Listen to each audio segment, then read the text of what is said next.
সেমিফাইনালের লড়াইয়ে টিকে রইল ইস্ট বেঙ্গল। তারা আজকে চেন্নাইকে 3 গোলে হারিয়েছে এবং এই 3টে গোল নিঃসন্দেহে তাদেরকে কনফিডেন্ট বাড়াবে ডার্বি ম্যাচ খেলতে নামার আগে। দেখুন, সুপার কাপেও যে ডার্বি আছে এটা ইস্ট বেঙ্গল জানে। 31 তারিখে মোহনবাগানের বিরুদ্ধে ম্যাচ, এবং এই ম্যাচটাই কিন্তু ডিসাইড করে দেবে যে কে যাবে সেমিফাইনালে। কারণ আজকে যদি মোহনবাগান জিতে যায়, আমি যখন ভিডিও করছি তখন খেলা চলছে, আজকে যদি মোহনবাগান জিতে যায় তাহলে মোহনবাগানের হবে 6 পয়েন্ট, ইস্টবেঙ্গলের 3 পয়েন্ট, আর আগে ম্যাচে ডেম্পোর সঙ্গে ড্র করে 1 পয়েন্ট, 3 4 পয়েন্ট। শেষ ম্যাচটা যদি ইস্টবেঙ্গল জেতে তাহলে হবে 7, মোহনবাগান হারলে 6ই থাকলো। আর যদি মোহনবাগান ম্যাচটা ড্র করে দেয় তাহলে মোহনবাগানই চলে যাবে। ইস্টবেঙ্গলকে কিন্তু ডার্বি ম্যাচটা জিততেই হবে। আর এই যে পরিস্থিতিটা তৈরি হতো না যদি ইস্টবেঙ্গল ডেম্পো ম্যাচটা জিতে থাকতো। যাই হোক, তবে আজকের ম্যাচে কিন্তু ইস্টবেঙ্গল দাপট নিয়ে খেলেছে চেন্নাইয়ের বিরুদ্ধে। আরও কিছু গোল হতে পারত। হিরোশিও পরের দিকে নেমে একটা গোল করার সুযোগ পেয়েছিল। এডমুন্ড সেও গোল করতে পারত ফিরতি বলে, কিন্তু আজকের ম্যাচে দেখা গেছে পরিকল্পনা, ভালো অ্যাটাক হয়েছে। বিপিন সিং গোল পেয়েছে 2টো, এবং এক্ষেত্রে নাওরে মহেশের অবদান অনস্বীকার্য। পাশাপাশি গোল পেয়েছে কেভিন সিভেলে, তবে এক্ষেত্রে আহাদাত গোল পায়নি, যেটা খুব একটা ভালো খবর নয়, কারণ যেহেতু স্ট্রাইকারের গোল পাওয়াটা ভেরি মাচ ইম্পর্ট্যান্ট। এমন হতে পারে যে গত ম্যাচে তাকে অন্য পজিশনে খেলানো হতে তার হয়তো কনফিডেন্ট কোথাও একটু নড়ে ঠরে যেতে পারে। তবে এই ম্যাচ জেতাটা নিঃসন্দেহে অনেক কিছুর জবাব দেবে। তবে চাপ ইস্টবেঙ্গলের উপরে এখনই রিলিজ হচ্ছে না। ডার্বি ম্যাচটা ইস্টবেঙ্গলকে জিততেই হবে।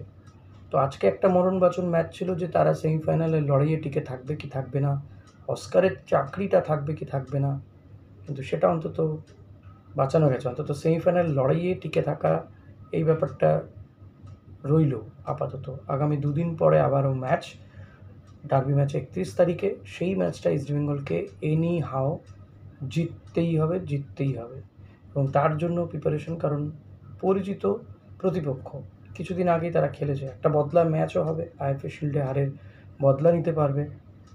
ডেম্পো ম্যাচটা ড্র হওয়াতে যে মুষড়ে পড়েছিল, আজকে কিন্তু সেই ইস্টবেঙ্গলকে দেখা যায়নি। আজকে অনেক বেশি প্রাধান্য নিয়ে খেলেছে। চেন্নাই মনে করা হয়েছিল কিছুটা বেগ দিতে পারে, কিন্তু তেমন কিছু করতে পারেনি ক্লিফোর্ড মিরান্ডার ছেলেরা। ইস্টবেঙ্গল অনেক বেশি দাপট নিয়ে খেলেছে, আর সেটা কিন্তু হয়েছে মিগুয়েলের জন্যই বলবো। আজকে ইস্টবেঙ্গল কোচ অস্কার ব্রুজো তিনি খুব বেশি তিনি এক্সপেরিমেন্টে জানিনি অ্যাজ সাচ ফার্স্ট 11-এ। এটাই হওয়া উচিত ছিল আগের ম্যাচে।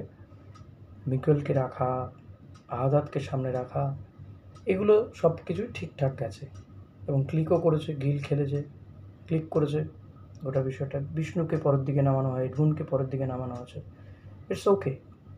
বাট অ্যাট লাস্ট যেটা হয়েছে সেটা হচ্ছে ম্যাচটা জিতেছে। সেমিফাইনালের লড়াইয়ে অন্তত টিকে থাকলেও ইস্টবেঙ্গল সমর্থকরা আরও একটা ম্যাচ দেখার অপেক্ষায় থাকবে, এবং সেটাও অতি অবশ্যই মরণবাচন ম্যাচ। এই টুর্নামেন্টটা প্রত্যেকটা ম্যাচে ইস্টবেঙ্গলের কাছে নকআউট ম্যাচ, হারলেই বিদায়, জিতলে পরের রাউন্ডে। এটা সে গতবারও এরকম একটা সিচুয়েশনে দাঁড়িয়েছিল ইস্টবেঙ্গল।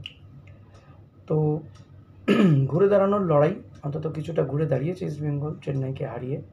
সহজ প্রতিপক্ষ, কিন্তু পয়েন্টটা মাঠে ফেলে আসেনি, নিয়ে এসছে। এবার দেখতে হবে যে ইস্টবেঙ্গল মোহনবাগানকে হারাতে পারে কিনা। না হারানোর কিছু নেই, ডুরান্ডেই হারিয়েছে তারা এই মরশুমে, কিন্তু যদি দেখা যায় ডার্বিতে ইস্টবেঙ্গলই এগিয়ে রয়েছে জয়ের ক্ষেত্রে, কলকাতা লিগ কিংবা ডুরান্ডে। সুপার কাপের আগে আইএফএ শিল্ডে ফাইনালে হেরেছে, সেখানেও টাই ব্রেকারে 90 মিনিট, পরে 15-15, 30 মিনিট, 120 মিনিট পর্যন্ত মোহনবাগান ইস্টবেঙ্গলকে হারাতে পারেনি, টাই ব্রেকারে গিয়ে হেরেছে। ফলত লড়াই হবে সমানে সমানে, এবং এই ম্যাচটা ইস্টবেঙ্গলকে অন্য মাঠে গিয়ে খেলতে হবে, এটা একটা বড় বিষয়। তো ঠিক আছে, এটা কোনো বড় ফ্যাক্টর নয় পেশাদার ফুটবলারদের থেকে। তবে আজকের খেলা আমার তো ভালো লেগেছে, জানি না আপনাদের কেমন লেগেছে। তো আজকের ম্যাচ কেমন লাগলো সেটা অতি অবশ্যই কমেন্ট করে জানাতে ভুলবেন না। ভিডিওটা ভালো লাগলে লাইক কমেন্ট শেয়ার করবেন। ছোট ভিডিও বাট গুরুত্বপূর্ণ। মোহনবাগান ম্যাচ বা ডার্বি ম্যাচটা নিয়ে আবার নয় কাল সকালে একটা ভিডিও করা যাবে। আজ এই পর্যন্তই, থ্যাংক ইউ।